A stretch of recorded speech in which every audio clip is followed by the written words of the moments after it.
안녕하세요. 슬기로운 스테이블 코인 생활 시리즈. 오늘은 그 마지막 시간입니다. 네, 안녕하세요. XRP는 왜 스테이블 코인 시대의 숨은 강자인가?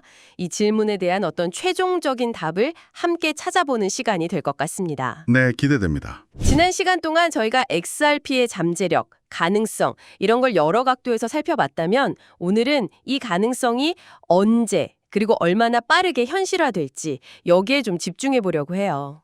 시점이 중요하죠. 네. 특히 리플의 자체 스테이블 코인, 그 RLUSD가 출시됐고 또 미국에서는 관련 법안, 지니어스 법안 통과도 코앞이라는 분석까지 나오면서요. 상황이 정말 급변하고 있는 것 같습니다. 맞습니다. 이제 핵심은 과연 될까? 이게 아니에요. 그 단계를 넘어섰다고 봐야죠. 아, 이미 넘어섰다? 네.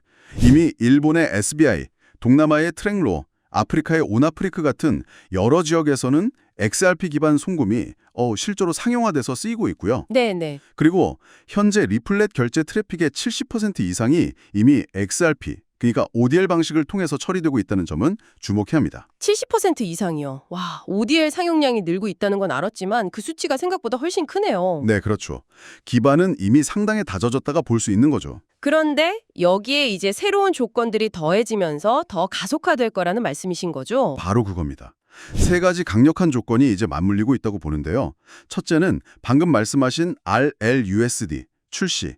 이게 유동성 공급에 큰 역할을 할 거고요. 안정적인 가치 전달 수단이 생긴 거니까요. 둘째는 미국의 그 지니어스 법안 통과 가능성이 아주 높게 점쳐지는데 한 90% 이상으로 보더라고요. 90%요? 와. 네, 이게 통과되면 제도권 금융의 참여가 훨씬 쉬워지겠죠. 그리고 셋째는 각국 CBDC 확산입니다. 이 세 가지가 맞물리는 시점이 아마 2025년 하반기쯤이 될 것 같고 이때가 XRP 실사용이 글로벌 금융 시스템 전반으로 확산되는 일종의 전환점이 될 걸로 보입니다. 아하, 2025년 하반기 RLUSD 지니어스 법안 그리고 CBDC 확산 이 세 가지 조건이 상호작용하면서 XRP 실사용을 폭발시킨다. 네, 그렇게 예측하고 있습니다. 그러면 리플넷, XRP, RLUSD 이 세 가지가 결합해서 완전한 국제금융망을 구축하게 된다. 이 구조적인 필연성에 대해서 조금 더 자세히 설명해 주실 수 있을까요? 이게 왜 꼭 같이 가야 하는 건가요? 그거 아주 좋은 질문입니다. 왜 구조적 필연성이란 말이 나오냐면요. 전통적인 국채 송금은 고질적인 문제가 두 가지잖아요. 네, 느리고 비싸고 뭐 그런 거죠. 그렇죠. 느리고 비싼 처리 과정, 결제 지연 위험, 이게 하나고 다른 하나는 중간 은행들에 묶여 있어야 하는 막대한 유동성, 그러니까 노스트로 보스트로 계좌 문제죠. 네, 맞아요. 그 유동성 문제. RLUSD는 리플렛 위에서 안정적인 가치로 첫 번째 문제, 그러니까 느리고 비싼 문제를 해결하는 데 도움을 주고요. XRP, 즉 ODL은 실시간으로 필요한 만큼만 유동성을 공급하면서 두 번째 문제, 그 묶여있는 유동성 문제를 정면으로 돌파하는 겁니다. 아하. 즉 XRP가 없으면 RLUSD도 기존 시스템처럼 유동성 문제에서 완전히 자유롭긴 어렵고 또 RLUSD 같은 안정적인 가치 수단이 없으면 XRP 자체의 변동성 때문에 대규모 채택이 어려웠던 거죠. 이 기능 하나 더 추가된 게 아니라 RLUSD가 안정성을 딱 잡아주니까 XRP의 실시간 유동성 공급 능력이 제대로 발휘될 수 있고 또 반대로 XRP가 있으니까 RLUSD 기반 결제가 훨씬 효율적으로 돌아가는 정말 서로가 서로를 완성시켜주는 구조네요. 정확합니다. 자동차 엔진과 변속기처럼요. 하나만으로는 완전한 성능을 내기 어렵죠. RLUSD와 XRP가 함께 작동할 때 비로소 리플렛은 국경 간 결제를 위한 완전체로서 기능하게 되는 겁니다. 그 완전체가 이제 본격적으로 가동되는 시점, 앞서 2025년 하반기를 중요한 변곡점으로 보셨는데 근거가 뭘까요? 사실 암호화폐 쪽은 전망이 좀 장밋빛이거나 일정이 밀리는 경우도 꽤 익숙하잖아요. 네, 좋은 지적이십니다. 근데 이번은 좀 더 구체적인 타임라인이 보이는 게 2025년 한 7월에서 9월 사이에 지니어스 법안이 하원을 통과할 가능성이 지금 매우 높게 점쳐지고 있어요. 하원 통과. 네, 이게 법제화가 딱 되면 그동안 규제 불확실성 때문에 좀 망설였던 미국 금융기관들이 리플렛 도입에 훨씬 적극적으로 나설 수 있게 되겠죠. 아, 제도권 진입에 문이 열리는 거군요. 그렇죠. 그리고 2025년에서 2026년 사이에는 BIS의 엠브리지 같은 CBDC 연동 프로젝트 결과들이 나오면서 국가 간 CBDC 상용화가 슬슬 시작될 텐데요.